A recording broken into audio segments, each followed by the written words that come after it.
오늘은 9장 14절에서 26절 중에 특별히 예수님의 가르침을 담고 있는 앞부분을 중심으로 함께 나누어 보고자 합니다. 제가 과거에 언젠가 예배 중에 큰 은혜를 받고 신앙생활을 좀 더 잘해보기로 결단한 적이 있었습니다. 그래서 매일 읽을 성경과 기도 시간의 분량을 정해서 하루도 빠짐없이 행하겠노라고 결단을 했었죠. 그래서 매일 정해둔 분량의 성경을 읽고 정해둔 분량의 기도를 하기 시작했습니다. 힘들었지만 감동도 있었고 은혜도 있었고 굉장히 좋았던 기억이 있습니다. 그러나 부작용도 저에게 있었어요. 한 2주쯤이 지났을 때부터 제게 변화가 나타나기 시작했습니다. 그쯤부터 게임 이야기를 하는 친구들, 시덥잖은 대화를 하는 친구들이 굉장히 우습게 여겨지기 시작했습니다. 그리고 저도 모르게 그 친구들을 정죄하기 시작했습니다. 그 정죄 속에는 나는 너희와 같지 않다라는 마음이 나는 이만큼 훌륭한 신앙생활을 하고 있다는 그런 마음이 자리 잡고 있었던 것 같았습니다. 어떤 목사님이 그랬다죠. 교회에서 제일 무서운 성도는 바로 새벽 예배를 빠지지 않는 성도라고요. 그 성도의 머릿속에는 누가 새벽 예배를 빠졌고 빠지지 않았는지 하는 마음으로 가득 차 있기 때문입니다. 우리가 경건 생활에 힘쓸 때, 봉사 헌신에 매진할 때에 나타나는 부작용들이 있습니다. 나의 노력을 나의 기준으로 삼을 때에, 나의 의로움으로 삼게 될 때에 우리는 타인을 사랑의 대상이 아닌 정죄의 대상으로 볼 수 있다는 것입니다. 망치를 들면 모든 게 못으로 보이듯이 나의 노력을, 나의 헌신을 의로움으로 삼게 되면 타인을 정죄의 대상으로 보게 된다는 것이죠. 예수님과 제자들은 이 마태의 집에서 세리들과 또 죄인들과 함께 식사를 하고 있었습니다. 그때 세례 요한의 제자들이 그 장면을 목격하고 예수님을 찾아와 묻습니다. 우리와 바리새인들은 금식하는데 어찌 당신의 제자들은 금식하지 아니하니까? 세례 요한은 엄격한 금욕주의자로서 아마도 그는 제자들에게 금식 생활을 강조했을 것입니다. 바리새인들 역시 경건주의자들로서 그 당시 경건의 표징이었던 금식 생활에 동참하고 있었을 것입니다. 금식은 진정성 있는 신앙을 위해서 행하여지는 순수한 경건의 행위입니다. 아마 세례 요한이나 바리새인들이 행했던 금식 역시도 하나님 앞에서 정직한 의도를 가지고 행했던 것으로 해석해 볼 수 있습니다. 그러나 요한의 제자들이 한 질문 한번 잘 주목해 봅시다. 이 말뜻은 분명합니다. 우리들을 보라. 우리는 금식을 하고 있다. 우리는 하는데 너희는 왜 안 하는가? 이것이 이제 질문의 요지입니다. 여기서 이제 이 말은 경건을 위해 행하여진 그 금식이라는 수단이 정죄의 수단으로 탈바꿈하고 있는 지점입니다. 그들이 금식을 행했던 것은 좋은 의도였을 것입니다. 그러나 그들은 거기서 머물지 않았습니다. 그들은 자신들의 행위를 기준으로 삼았고 그것으로 타인을 평가하고 정죄했습니다. 그들이 금식이 처음에는 어떤 의도를 가졌는지는 이제는 중요하지 않습니다. 결국 그들의 금식은 남을 판단하는 정죄의 도구로 타락해 버렸다라는 것이죠. 우리는 하나님 앞에서 드리는 헌신과 애쓰는 행위들, 그것들을 인정해 주어야만 합니다. 교회는 성도들의 그러한 헌신에 박하게 굴 필요가 전혀 없습니다. 오히려 충분히 인정하고 격려해 주어야 합니다. 그러나 이 헌신이 자발성이 아닌 강요가 되는 순간 문제가 발생합니다. 그런데 요한의 제자들의 실수가 바로 여기에 있습니다. 그들의 금식은 자발적으로 행하여 졌습니다. 그들이 행했던 금식은 하나님을 위해 하면 좋지만 하지 않아도 그만인 것입니다. 그러나 제자들은 자신들의 자발적인 행동을 기준으로 삼았고 그것을 기준으로 삼아 타인에게 자신들의 수준을 강요했습니다. 우리는 금식하고 있습니다. 우리가 표준입니다. 왜 우리의 표준을 따르지 않는 것입니까? 라고 이 예수님의 제자들에게 묻고 있다는 것이죠. 즉 그들은 신앙을 빌미 삼아서 타인을 자신의 기준에 맞게 재단하고 통제하려는 그런 실수를 저질렀다라는 것이죠. 흔히 이런 실수를 저지르는 많은 신앙인들도 그런 똑같은 실수를 저지르는 것입니다. 신앙생활 하려면 이 정도는 해야지. 이 정도는 나처럼은 해야지. 나만큼은 해야지. 나만큼을, 나 자신을 기준으로 삼고 다른 사람을 평가하려는 시도. 이것이 실수라는 것이죠. 인간은 자기 중심적입니다. 사실 이것이 죄의 뿌리입니다. 인간은 이것을 인식하지 못한 채 이 죄의 뿌리 위에 신앙생활을 쌓아 올리게 되면 문제가 생깁니다.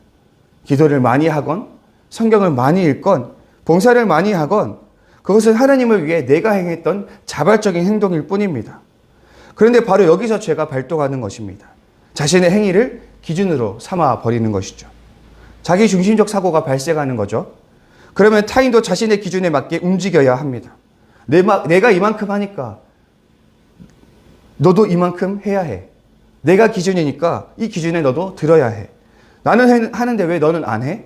너는 문제야. 이런 식으로 이제 들어가게 되는 것이죠. 우리 신앙 안에서도 작동하는 자기중심적 사고, 죄의 뿌리를 우리는 인식하고 근절해야만 하는 것입니다. 나의 기준을 절대적 기준으로 삼아버리게 된다면 그것이 곧 자기의가 되는 것입니다. 그래서 우리는 신앙적 열심도 좋지만 그 전에 자기중심적 사고를 멀리하는 태도를 가져야만 합니다. 자기 의를 기준으로 삼는 자는 자신의 의를 하나님의 의로 여기는 자들입니다. 다시 말해서 자신을 곧 하나님으로 여기는 교만을 부리는 것입니다. 자신의 신앙, 자신의 헌신이 진리인 양 착각해서는 안 됩니다.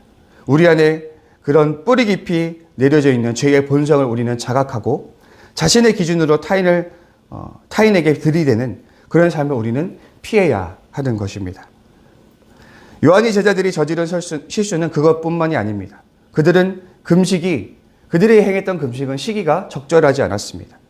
왜냐하면 지금은 메시아가 도래한 때이며 그로 더불어 하나님의 나라가 이루어진 때이기 때문입니다. 지금 당장 하나님의 나라가 도래했는데 슬퍼하며 금식하는 것이 웬 말입니까?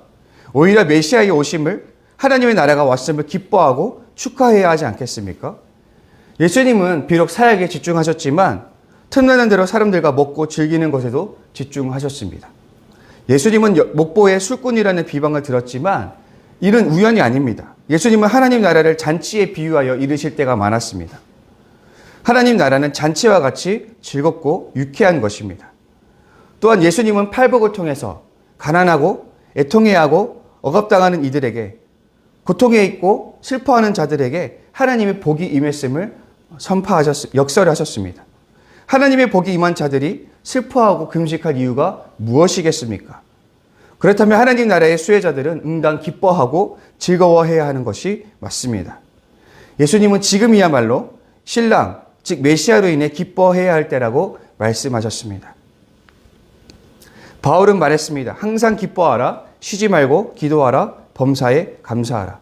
이는 그리스도 예수 안에서 너희를 향하신 하나님의 뜻이니라.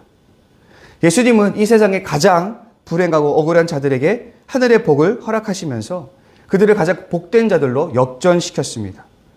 이것이 하나님 나라를 맞이한 성도들이 견지해야만 하는 삶의 태도인 것이죠. 슬픔과 근심이라는 인간의 본성을 무조건 억제하고 기쁨을 연기하라는 뜻이 아닙니다.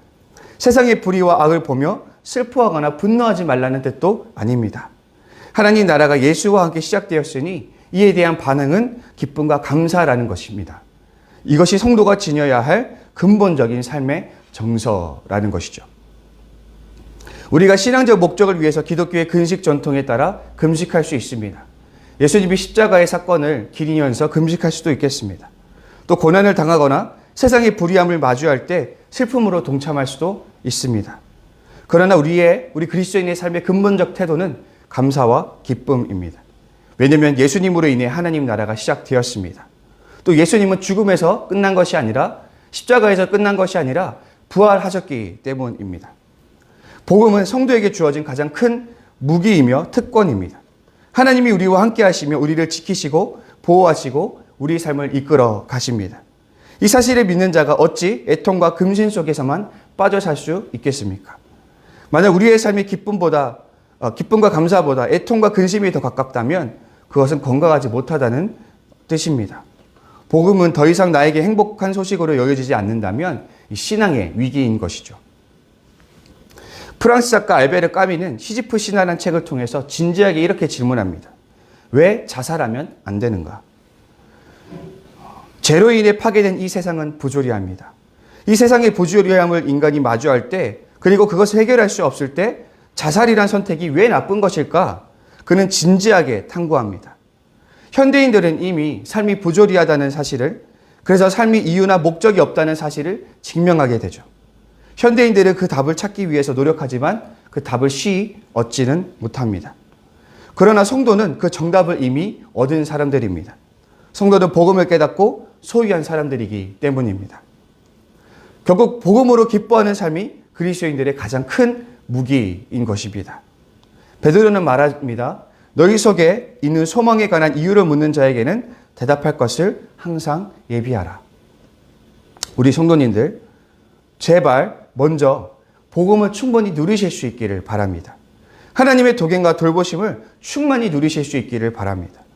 복음 안에 있는 선한 가치들을 충분히 향유하시기를 소망합니다. 복음을 누리는 삶이면 충분합니다. 그 삶 자체로 빛이 나기 때문입니다. 저는 여러분들을 축복합니다. 우리의 일생이 불행한 이유가 수천 가지가 되어도 오직 복음으로 인해 기뻐하는 인생들이 되시기를 바랍니다.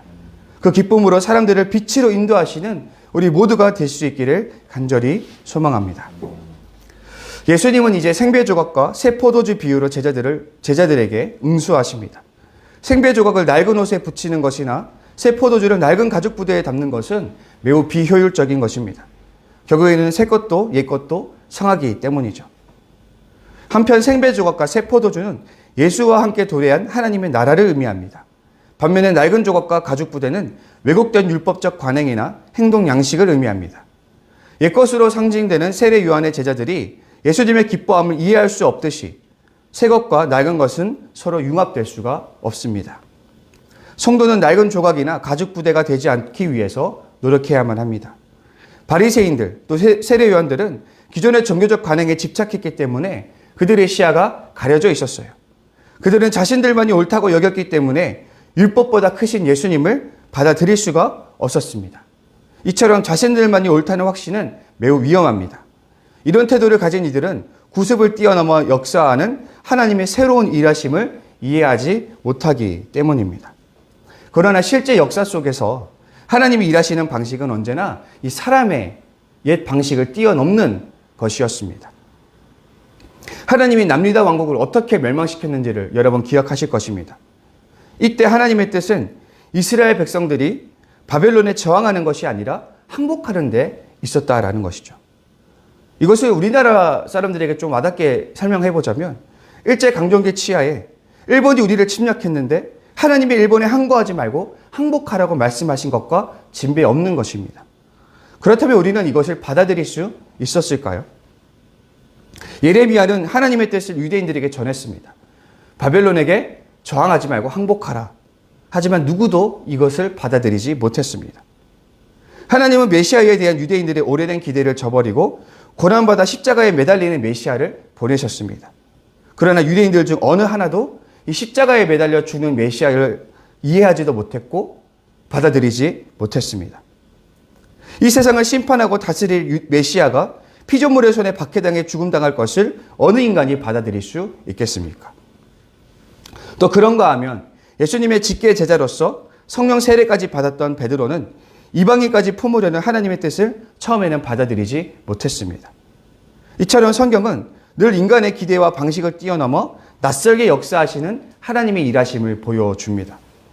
그래서 성도는 오래도록 지켜온 전통과 관습을 보호하면서도 그것이 하나님을 제한하지 않도록 유연한 태도를 가져야만 하는 것입니다.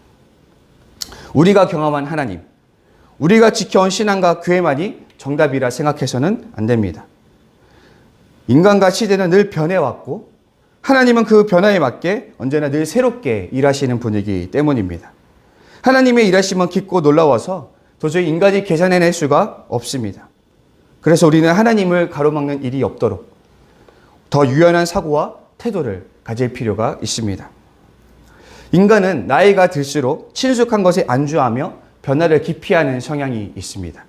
그래서 변화무쌍하게 일하시는 하나님이 낯설고 어색하게 느껴질 수 있고 또 새로운 하나님의 일하심을 받아들이지 못할 수도 있습니다. 그러나 진짜 그리스도인들은 언제나 자신의 생각을 부인하고 자신의 기준을 내려놓고 자신을 개혁하는 데 유연해야만 하겠습니다.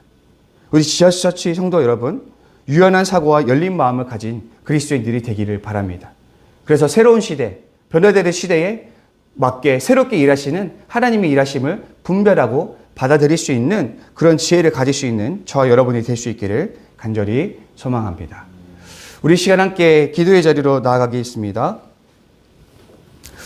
어제 2월에 이제 우리 지저처치 사역들을 위해서 기도해 주시고, 특별히 청장년부 수련회가 2월 말에 있습니다. 위해서 기도해 주시고, 또 우리 지체들 가운데 김대경 성도님 지금 치료 중에 있는데 치료를 잘 받아서 온전히 완치될 수 있도록 위해서 기도해 주시고, 또 기타 다른 아프고 어려운 지체들을 위해서 기도해 주시고, 또 자신의 기도 제목을 가지고 함께 기도하실 텐데, 우리 시간 주기도문으로 신앙 고백하시고 기도의 자리로 나아가겠습니다. 하늘에 계신 우리 아버지, 아버지의 이름을 거룩하게 하시며 아버지의 나라가 오게 하시며 아버지의 뜻이 하늘에서와 같이 땅에서도 이루어지게 하소서. 오늘 우리에게 일용할 양식을 주시고 우리가 우리에게 잘못한 사람을 용서하여 준 것 같이 우리 죄를 용서하여 주시고 우리를 시험에 빠지지 않게 하시고 악에서 구하소서. 나라와 권능과 영광이 영원히 아버지의 것입니다. 아멘.